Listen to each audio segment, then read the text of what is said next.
Donc je m'appelle Jérémy Moreau, auteur de bande dessinée.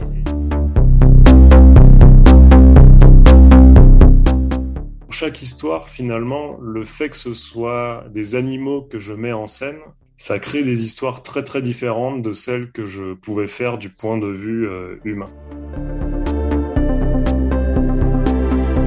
Jusqu'ici, malheureusement, je me suis rendu compte de ça, c'est que tous mes personnages étaient des hommes blancs, des humains, et bon, je pense qu'il y a une espèce de systématisme quand on veut créer un personnage, à s'identifier soi-même.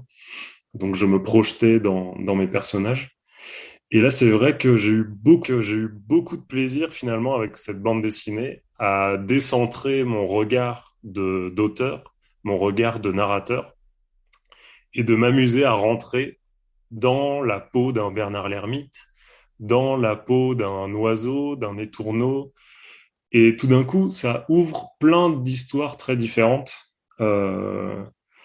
M'imaginer éléphant et être du coup avec mon grand-père qui est censé m'enseigner la grande mémoire du monde, la grande histoire du monde telle qu'on nous l'apprend à l'école.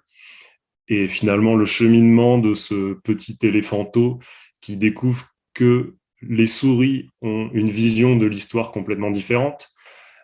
C'est une manière de montrer que l'histoire est toujours subjective. Elle dépend toujours d'un certain point de vue. Dans le monde qui nous attend aujourd'hui, et que c'est le sens profond de l'écologie aujourd'hui, c'est d'arriver à décentrer son regard, à descendre du piédestal humain, et d'arriver à voir que finalement les perceptions animales, la vie animale est aussi riche que les personnages humains. Moi, ce qui m'a fait très plaisir, c'est qu'il y a beaucoup de libraires qui disaient, voilà, c'est une BD familiale, c'est une BD qui se lit de 7 à 77 ans, c'est une BD pour toute la famille. Et je pense que les enfants peuvent tout à fait trouver des choses. Ils peuvent le lire avec leurs parents, qui peuvent leur éclairer certains points philosophiques.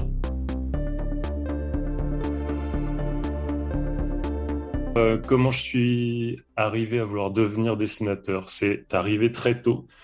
Euh, on va dire que c'est très intimement lié à un concours qui se passe en France.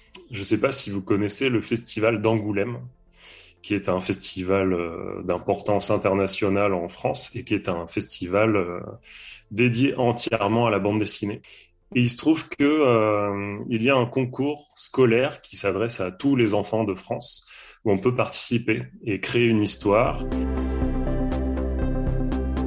Je participe au concours depuis que j'ai 8 ans. Et c'était mon grand frère qui participait à ce concours et j'ai voulu faire comme lui.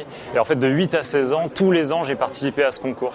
Et en essayant de gagner ce concours, c'est comme ça que je suis devenu plus ou moins dessinateur de BD, puisque tous les ans, quand je marchais avec mes parents, je réfléchissais à quelle bande dessinée j'allais faire l'année suivante. Ça a vraiment formé mon esprit dans la manière de créer de la bande dessinée. Et donc à 16 ans, en fait, je gagne le prix de la bande dessinée scolaire. Je vois que mon nom est un peu plus répandu, que mon travail est plus lu.